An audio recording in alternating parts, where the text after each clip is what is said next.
সকালে ঘুম থেকে উঠে মনটা খুবই ভালো হয়ে গেল। অন্য দিনের মতো আজ আমি এটা কী ব্যায়াম করলাম।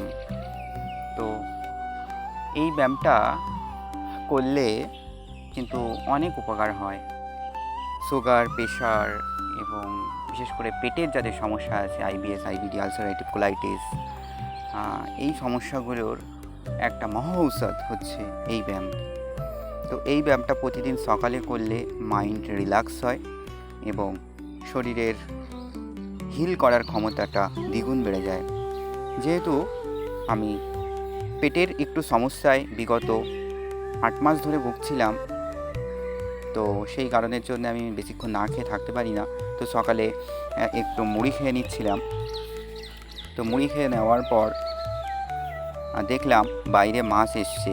তো আজ হয়তো মাছ রান্না হবে। আমি বড় মাছ খেতে পারি না, কারণ বড় মাছ খাওয়া আমার বারণ আছে। তো ছোট ছোট মাছ আমি মাঝে মাঝে খাই। তো দেখলাম মাছগুলো কুটছে। আমাদের এখানে কিন্তু খুবই অল্প দামে মাঝে মাঝে মাছ আমরা পেয়ে যাই।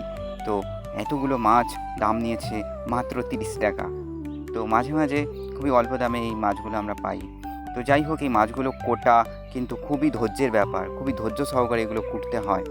তো এগুলোই আজ রান্না করবে।